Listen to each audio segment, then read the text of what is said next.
On today's episode of Virago 24/7, I'm speaking with a woman whose story is as inspiring as it is courageous. Sylvie Beljansky watched her father, scientist Mirko Beljanski, devote his life to researching natural healing solutions, only to face immense resistance for his discoveries. Instead of allowing his legacy to be silenced, Sylvie stepped forward and became the keeper of his mission. Through the Beljansky Foundation and her powerful book, Winning the War on Cancer, she is helping thousands of people discover accessible, natural options for wellness and healing. This conversation is about science, yes, but also about perseverance, truth, and the strength it takes to continue a legacy. Let's welcome Sylvie Beljansky. Hi, I am your host, Leonette Talley, and you are listening to Virago 24/7. Virago is Latin for female warrior, and 24/7 is for all day, every day. Virago 24/7 is a weekly podcast that brings diverse women together to talk about life and our experiences in this world. We share our views on self-love, mental health, marriage, children, friendships, and really anything that needs to be talked about. Here, you will find everyday growth, everyday healing with everyday warriors.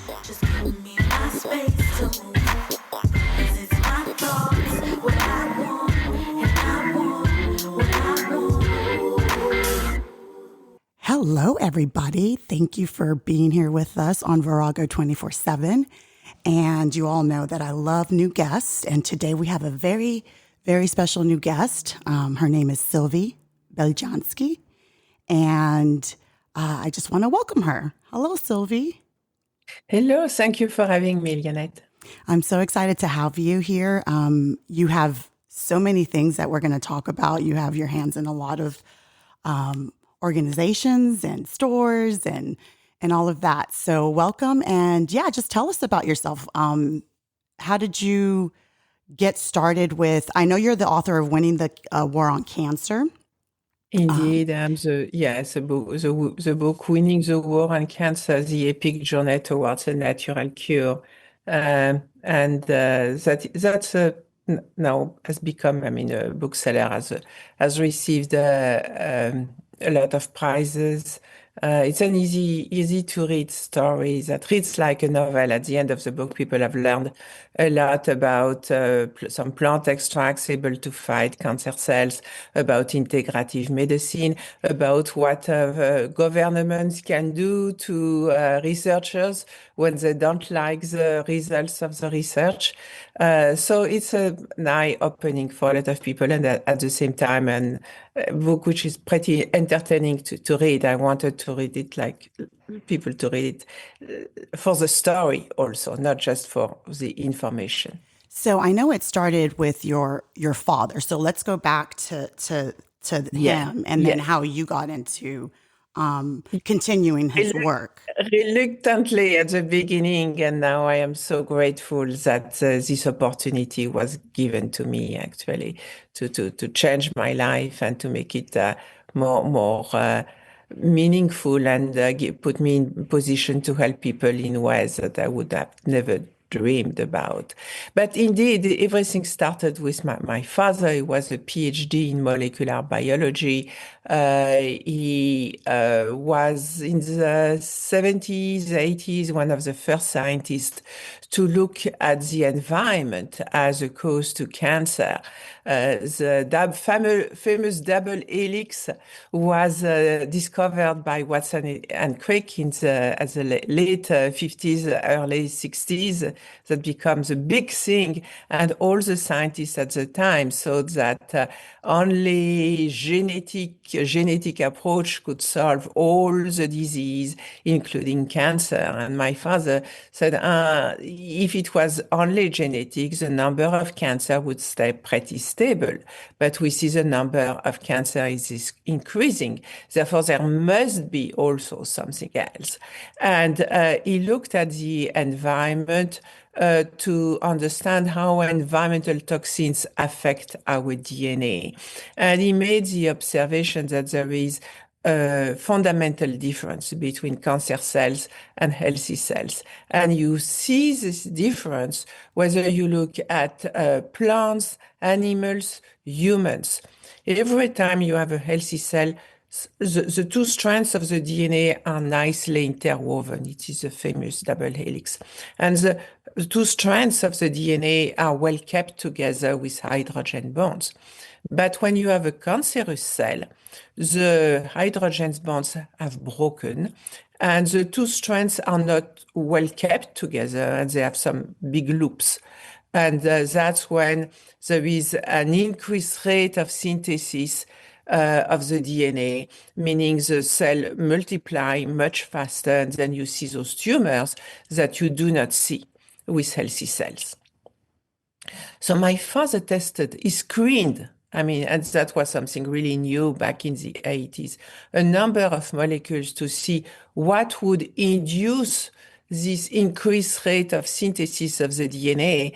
And then he used this test to look for compounds, natural compounds, that would do the opposite, that would specifically recognize those cancerous cells and selectively, and so that's a very important word, selectively prevent the duplication of the DNA, destroy those cancer cells.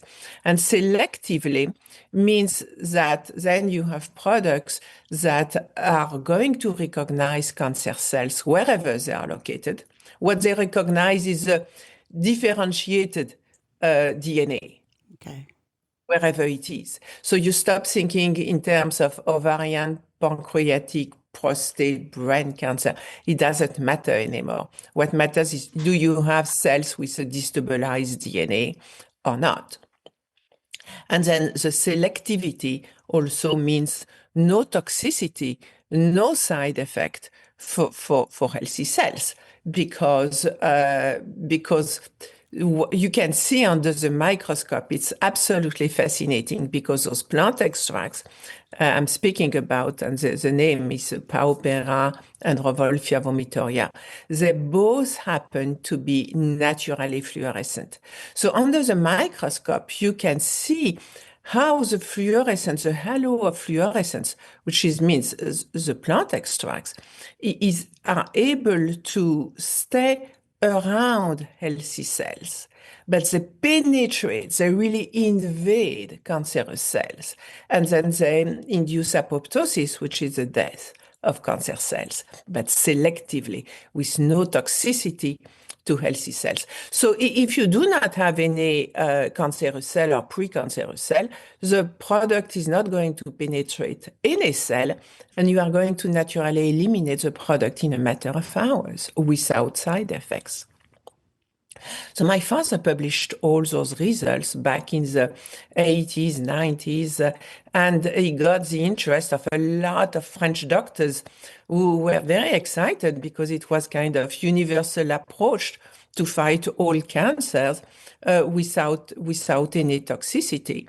So he got very, very successful. And in the early 90s, one of those doctors called my father and said, well, I'm being asked to help François Mitterrand, was the French president of the French Republic in the early 90s. It was the beginning of the second term of François Mitterrand, and he was diagnosed with advanced prostate cancer. And the surgeon had come to the French White House and said, his cancer has spread everywhere. He's not going to be able to finish his second term. Terms were 7 years at the time.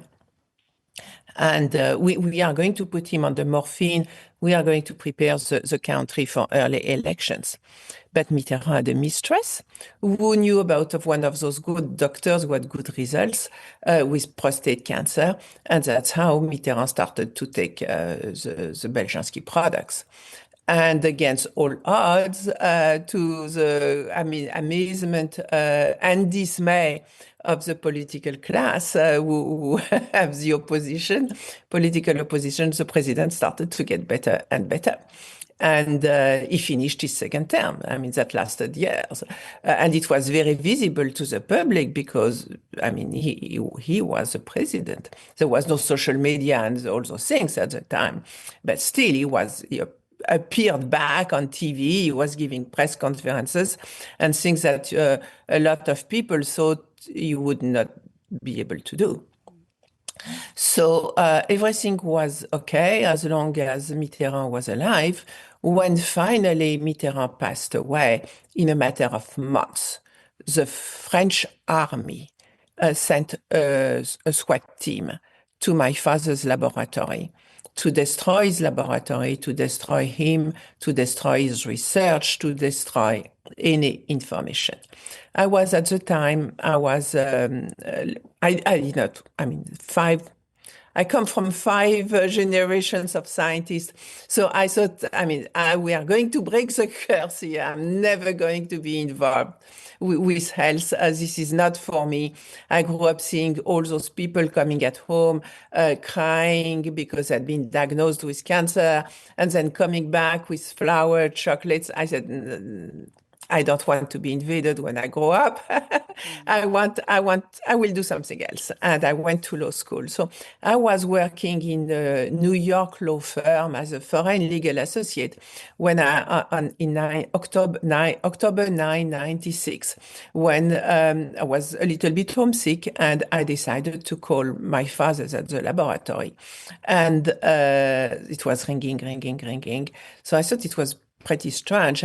And I called my mom in Paris at home, and I have a voice saying, "Excuse me, who is this?"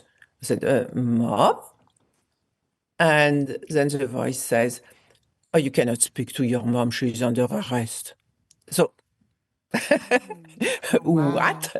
And my first reaction was, "I'm a lawyer. I want to speak to my client." Wow. Wow. Okay. And that's how I learned that both of my parents had been arrested, that the SWAT team had come to the laboratory with machine guns, dogs, and that they had an helicopter circling over the laboratory, and that both of my parents were arrested. The doctors working with them were arrested. The pharmacists working with them were arrested. I mean, 50 people were arrested.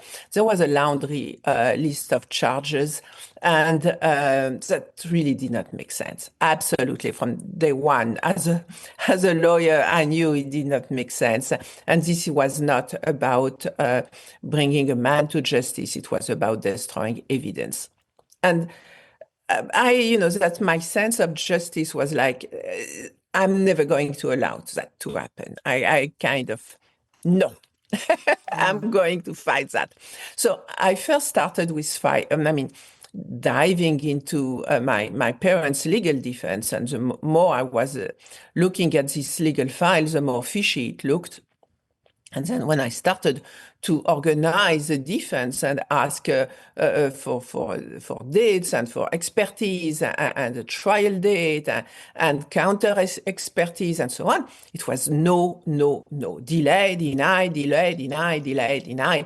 And we were absolutely going nowhere. And my father became extremely sick. We believe he was poisoned during the time of this raid against the laboratory. 2 months later, he was diagnosed with advanced myeloid leukemia. And for a man in his 70s, that was absolutely fatal. So then my focus shifted a little bit.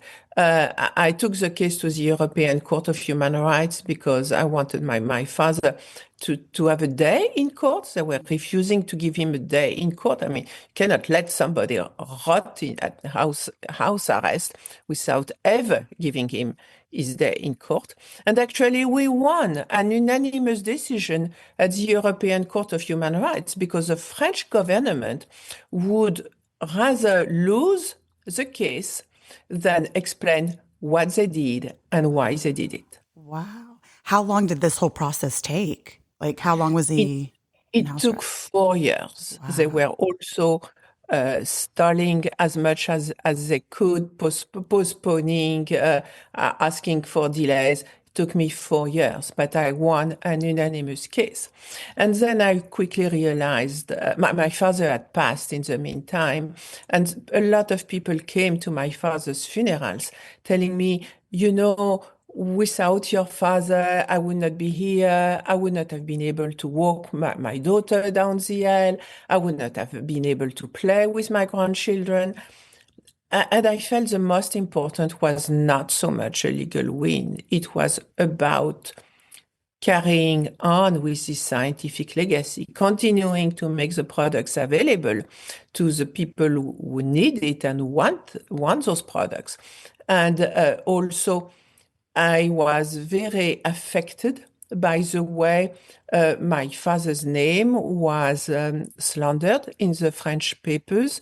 It was hocus pocus. My father was described as a crook. And I felt very, very, very bad about that. And I decided to start the Beljansky Foundation as a 501c3 organization and start some partnerships with academic institutions and confirm my father's work. And at first, that's what we did. We worked at Columbia University on prostate cancer, Kansas University Medical Center on ovarian and pancreatic cancer. And then, so we had the confirmation that indeed those plant extracts were able to work on different kinds of cancer cells, different stages of cancer, no toxicity on healthy cells, the synergy of action with different kind of chemotherapies, which is very important because people don't want to have, sometimes to have to choose between conventional treatment and integrative medicine. But then we were able to go beyond that. And at the time of my father, nobody was speaking of cancer stem cells. Cancer stem cells are those cells within the tumor which are embryonic. And they are, let's say, tomorrow's cancer cells. They are undifferentiated. They are the babies, the next generation. And it happens that they resist chemotherapies. So when you go to have chemotherapy, the doctor is saying, oh, you are doing well. You are responding to the treatment. The tumor is shrinking. But in fact, they are destroying the adult and least aggressive cells. The embryonic ones, undifferentiated ones, they are able to resist, they are able to stay in the body for a long time, and maybe one day something will trigger those cells and they will start a new tumor, and that's cancer relapse. So we know that about 1 out of 5 cancer do relapse, and 5 out of 5 people who have had cancer live in fear that the cancer relapse. So having a solution, a natural, non-toxic solution for cancer stem cells seemed like the Graal, the goal. A lot of scientists around the world are looking for that solution. And we tried our little plant extracts, and they both work. We have had some research done already on ovarian and pancreatic cancer stem cells. That has been published already. The research was done at Kansas University Medical Center.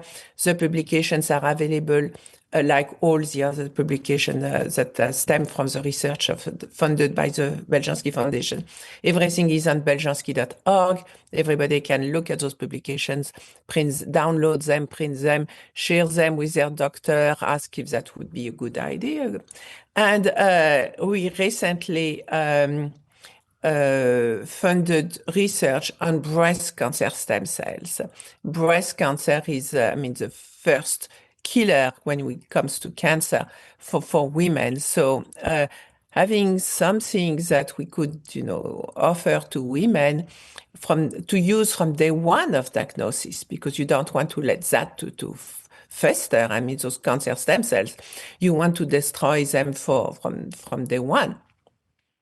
And we had just completed the research in vitro and in vivo on mice grafted with very aggressive breast cancer stem cells. And it's amazing. I mean, we see the mice not treated with the pauperin Rolfia vomitoria.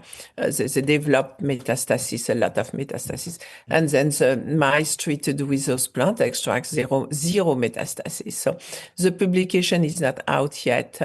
It will come soon, hopefully, and will be added to our collections, collection of publications on the beljansky.org. And we are already trying to fund a new research project on prostate cancer stem cells, because of course men have the same problem of cancer relapsing, and we think that those plant extracts will work just as well on prostate cancer stem cells, but of course we have to do the research. Wonderful. So, Shiny, this is Shiny, Sylvie. She's joining us. So with the supplements, I was reading that you're not saying don't do chemo. You're saying that this complements it. Are they pills? Are they how does that work? Yes. So it is it was very, very important already at the time of my father. And that's something that has been repeated by the Beljansky Foundation, is to show the synergy of action between those plant extracts and chemotherapies. And when I say chemotherapies, it's because it was done at the time, I mean, the synergy was demonstrated already at the time of my father with the chemo which were very common at the time, like 5-FU or cyclophosphamide. And now we have done the research again with gemcitabine and carboplatin, which are the premium chemotherapies for ovarian and pancreatic cancer. So yes, what we see is that those chemotherapy works by itself. Those plant extracts work also by themselves. But when you put them together, you reach like an inhibition at up to 85 to 95 of cancerous cells without any added toxicity. And that has been documented on ovarian and pancreatic cancer cells in vitro and in vivo. Hi. Pardon me for my my delay, but I've been listening to you from the second I dropped in. It's fascinating work you have done, and it's incredible what you've done for your father. I have a question. What is the specific criteria that a patient must meet to have this? Or is there a criteria? I mean, everybody can take those supplements. Pao Pereira is a plant coming from the Amazon rainforest. It was traditionally used in South America to fight malaria because it has also some antiviral benefit. And my father is the first one to have seen the benefit for cancer, but the plant extracts has been available now for 50 years. And because it's also as an antiviral benefit, if everybody can take it. I've seen as you feel some beginning of flu or whatever. There have been also some testimonials saying that it works very well for people with HPV, papillomavirus, herpes. There was at the time of my father, back in the 80s, of course, the big thing was the AIDS virus. And at the beginning of the pandemic, my father was approached with by a number of people who had been recently diagnosed, and there was no drug which had been already developed at the time. So they benefited greatly from the Paupera extract. And my father was able to have a clinical trial in a French hospital for patients who had been followed for 1 full year with the AIDS virus and taking Paopera, and you could see that their immunity was improving instead of declining, which is what is expected when a patient has the AIDS virus and is not taking any treatment. Wow. And the Revolfia vomitoria, Revolfia is coming historically from India. It's a very well-known plant in Ayurvedic medicine. What my father discovered about the Revolfia vomitoria is that there is a component of this extract which may be toxic and actually induce cancer, and that's the alkaloid reserpine within the Revolfia extract. So he went at great lengths to develop a filtration system that allows to remove the reserpine, and the Revolfia vomitoria extract that he is using, and we continue to use, is devoid of reserpine, and the alkaloid that is a biomarker for this extract is alstonine. And alstonine acts very much like flavoperine, which is a biomarker of Paopera, and both have this large spectrum anti-cancer effect. And Paopera has also the antiviral benefit. Revolfia is more about regulating the hormones. It has been very helpful for women undergoing menopause, also people having infertility issue. If there is no mechanical problem, of course, I mean, the good approach is to remove the toxicity in the body as much as you can, a good detox, and then Revolfia vomitoria for the father-to-be and for the mother-to-be. And the results are amazing, and I have been speaking with a number of doctors who have confirmed that to me. My father actually had a wall covered with pictures of babies that he called Revolfia babies, and I wish that we could do more research about that, but we cannot do everything. Thank you so much. So Shiny and I can take your supplements, is what you're saying. Yes, yeah. The supplements are available. There is also ginkgo extract, which is completely different from the green ginkgo that everybody knows. It's made only of golden leaves, and those leaves, when they turn yellow in the fall, this is the change of color is a result of the change of chemistry. So what you extract is different from the commercial green ginkgo extracts that you find everywhere. And this golden ginkgo extract helps with skin fibrosis that can reduce from radiation, and also helps inhibit angiogenin. Angiogenin is the enzyme that cancer cells develop to create new blood vessels. And they need all those blood vessels to feed themselves in order to grow, to spread and create those big tumors, but also to spread to other organs. So by inhibiting angiogenin, we are starving cancer cells and preventing them to spread. So that's a very also useful extract that can be benefiting to everybody suffering with cancer, and especially those going under radiotherapy, because of it helps avoid the burns. It helps actually regulate the enzymes of the liver, and the liver creates the collagen, and that's how this product can help limit the side effects of the burns resulting from radiation.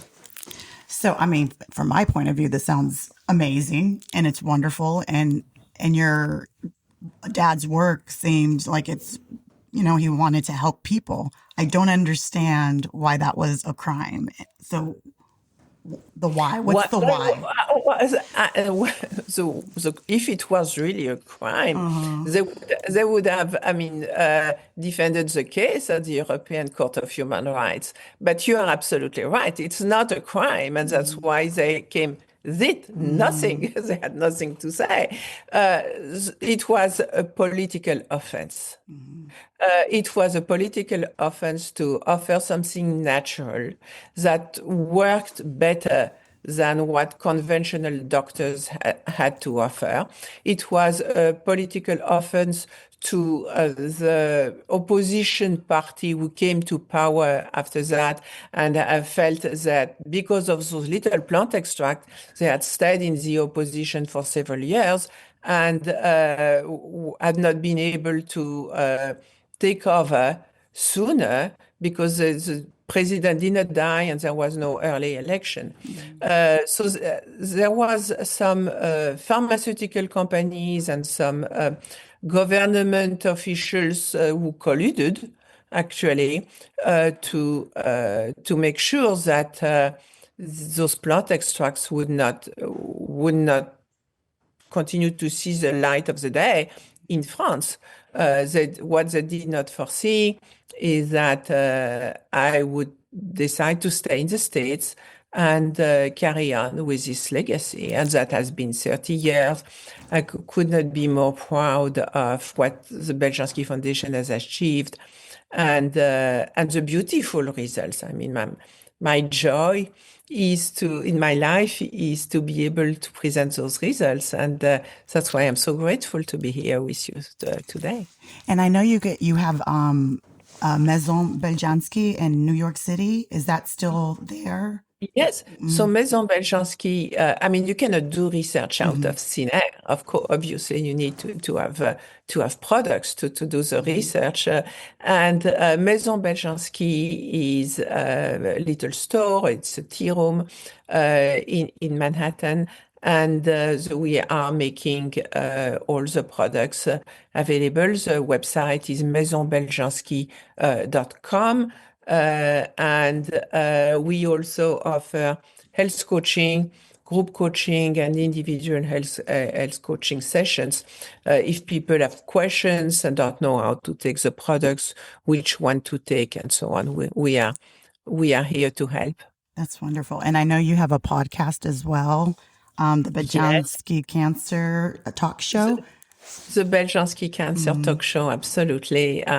And we are now podcasting every other week. Maybe this will increase a little bit in the coming months. And we also host a conference on a regular basis, the Beljansky Integrative Cancer Conference, that brings together for 3 days a lot of experts in the world of integrative medicine. I do believe in sharing information. I do believe in community. So it's going to be in June in San Diego at the last weekend of June.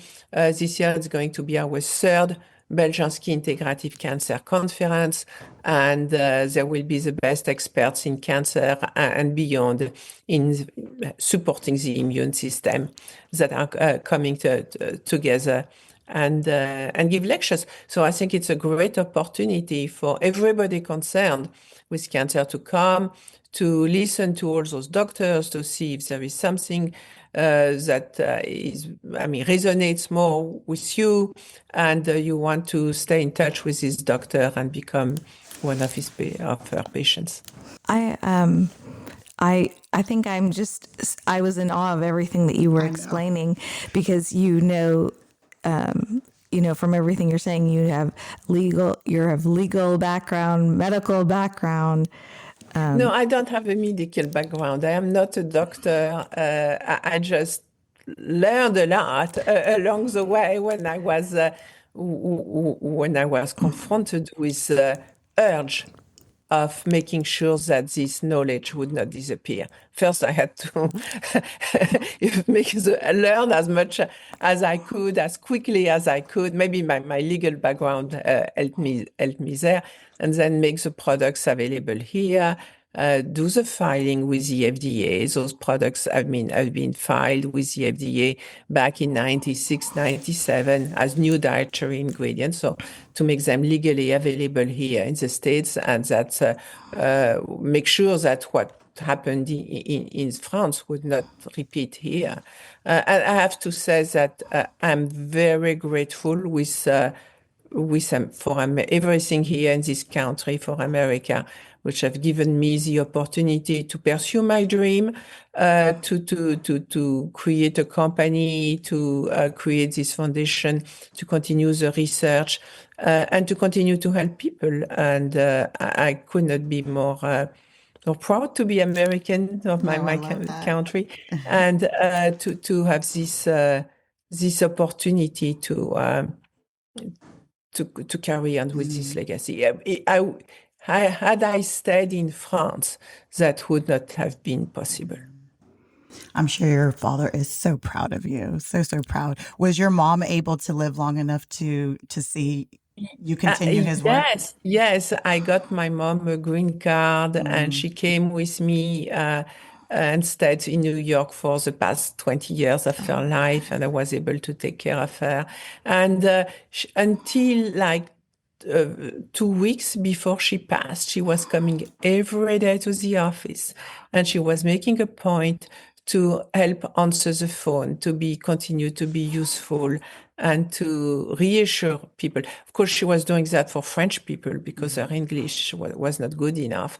But she continued to make herself useful and to help with every way she could to carry on with this legacy. And she was really, she taught me a lot. My parents have been working together for many years. My mom was the one who explained to me at the beginning the science in really simple words. And the first conference I had to give, she gave me my father's slides and she explained them to me. Yeah. No, I sorry. I was going to say, was she a doctor or she just learned from your dad? So my mom was also a scientist, and she was working along with my father they shared the laboratory, and they published together for something like 30 years. That's wonderful. Yeah, I was going to say the same, because the way you explained the mechanism of action and everything, I understood it completely. It was great. Yeah. Thank you so much. Thank you. Yeah, that's good for our listeners because, understanding. Like breaking it down in a simple way of understanding. Yeah. Absolutely. But maybe because, I don't have the scientific background myself, I had to get it into layman words, and then I pass it to layman words. That's wonderful. Yeah. Well, I thank you, Sylvie. Is there anything else you would like to share with us? This has been so awesome. Again, if people are interested in learning more about this story, about the products, about the research about the products, if they want to support the research and a natural approach to cancer, my book is the best way to start. Winning the War on Cancer, The Epic Journey Towards a Natural Cure. And I have given my author's proceeds to the Beljansky Foundation. So every time a book is purchased, it helps support cancer research. I would love to be able also to send you, so you can make available to your audience some free ebooks, and then maybe a free chapter of the book so people can sample it. That's wonderful. Yeah, I will definitely share all of that. Yes, that's wonderful. To their liking. Yeah, that's wonderful. Thank you, Sylvie. Yeah, I will share all the links, all the websites. There's many ways to find out about Sylvie and her work. So I will definitely share all of that. Thank you so much. Thank you, Sylvie, so much. This has been a pleasure, and I really, really appreciate all the knowledge and wisdom that you gave us today. Thank you. Thank you for having me. Thank you. Bye-bye. Bye. I'll leave you all with this. Legacies are not the result of wishful thinking. They are the results of determined doing. The legacy you leave is the life you lead. We live our lives daily. We leave our legacy daily. The people you see, the decisions you make, and the actions you take. They are what tell your story. Thank you so much for listening to Virago 24/7. If you haven't done so already, go ahead and hit that subscribe button, and please give us 5-star ratings. Also, don't forget to follow us on Instagram at Virago24_7 and on Facebook at Virago24/7. And just connect with us and share your story. We'd love to hear from you.